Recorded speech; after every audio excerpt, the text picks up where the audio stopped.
Assalamualaikum warahmatullahi wabarakatuh. Perkenalkan, nama saya Gevi Putri Felca, NIM 1930105021 dari jurusan Tadris Matematika 3A. Baiklah, saya akan menjelaskan materi statistika elementer tentang mendeskripsikan data dalam bentuk tabel dan diagram. Tujuan pembelajaran yang pertama, menentukan ukuran pemusatan dan ukuran penyebaran data. 2. Menyajikan data dalam bentuk diagram atau grafik.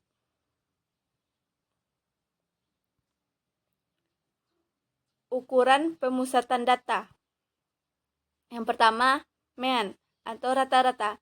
Mean merupakan ukuran pemusatan data yang paling sering digunakan karena menggunakan semua informasi yang ada. Apabila terdapat populasi berukuran N, maka rata-rata populasi adalah mu sama dengan sigma di mana I sama dengan 1 hingga N X I per N.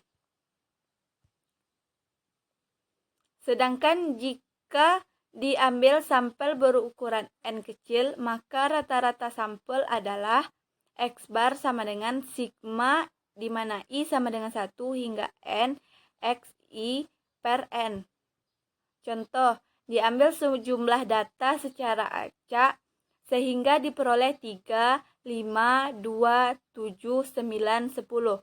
Nilai rata-rata dari data tersebut adalah X bar sama dengan sigma di mana I sama dengan 1 hingga N6 karena N6 itu adalah datanya kali XI per N6.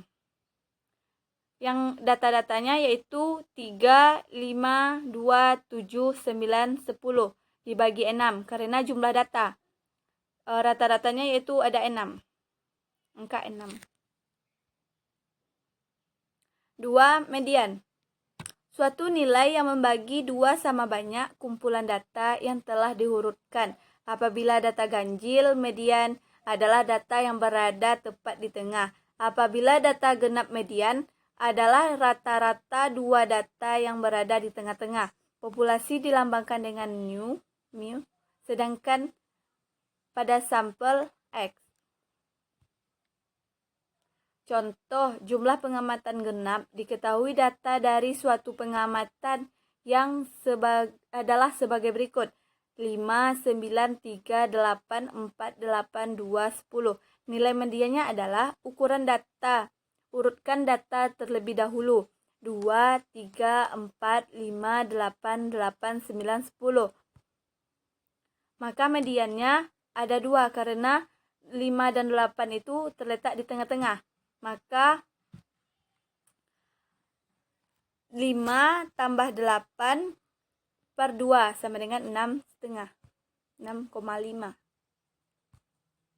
Contoh, jumlah pengamatan ganjil. Diketahui data dari suatu pengamatan adalah sebagai berikut. 8, 3, 5, 6, 2, 9, 4. Nilai mediannya adalah urutkan data terlebih dahulu. 2, 3, 5, 6, 6, 8, 9. Maka mediannya adalah 6 karena 6 terletak di tengah data tersebut. 3. Modus. Modus adalah nilai data yang paling sering terjadi atau yang mempunyai frekuensi paling tinggi. Suatu kumpulan data bisa mempunyai modus lebih dari suatu kumpulan data bisa mempunyai modus lebih dari satu buah. Perhatikan deret pengamatan berikut. 6, 7, 4, 6, 8, 7, 4, 5, 2, 1. Memiliki modus 4 dan 6. Hal ini terjadi karena angka 4 dan 6 memiliki frekuensi pemunculan yang sama. Kuartil. Kuartil adalah nilai yang membagi data menjadi 4 kelompok yang masing-masing terdiri dari 25% amatan. Nilai yang mengikat data menjadi 4 kelompok data tersebut dikenal dengan sebutan kuartil pertama atau Q1, kuartil kedua Q2, dan kuartil 3 Q3. Kuartil 1 adalah nilai yang mengikat kumpulan data yang telah diurutkan, sehingga banyaknya data yang lebih kecil dari Q1 adalah 25% dan besar dari Q1 adalah 75%. Kuartil 2 adalah nilai yang mengikat kumpulan data yang telah diurutkan, sehingga banyaknya data yang lebih kecil dari Q2 adalah 50% dan besar dari Q2 adalah 50% juga.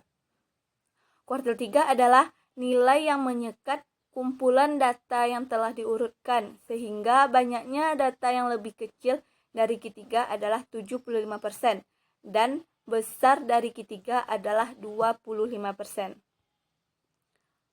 Pendekatan yang digunakan dalam penentuan kuartil adalah metode belah dua, di mana pada tahap pertama data dibagi menjadi dua bagian yang sama. Selanjutnya setiap bagian dipecah lagi menjadi dua bagian, sehingga akan terbentuk 4 bagian yang sama. Sebelum mendapatkan nilai kuartil terlebih dahulu, ditentukan posisi kuartil dengan menghitung nilai I merupakan posisi kuartil yang akan ditentukan.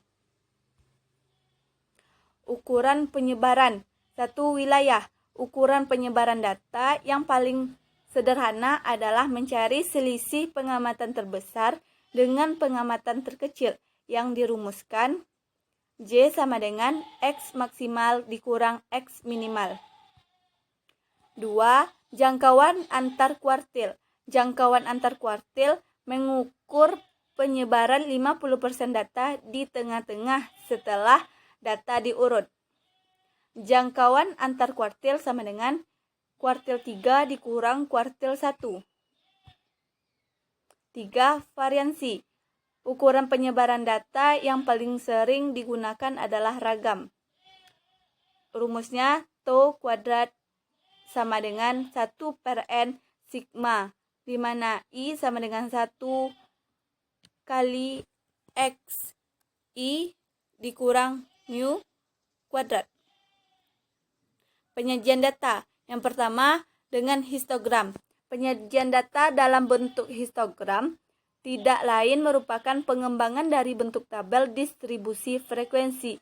Bentuk histogram memberikan gambaran frekuensi untuk setiap nilai dari peubah yang diamati secara visual. Gambaran ini akan memudahkan dalam mengungkap informasi yang terkandung dalam data.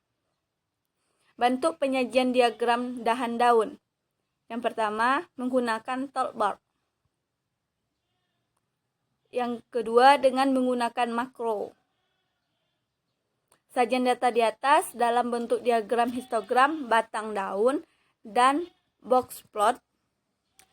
Yang A menggunakan toolbar, yang B menggunakan makro minitab.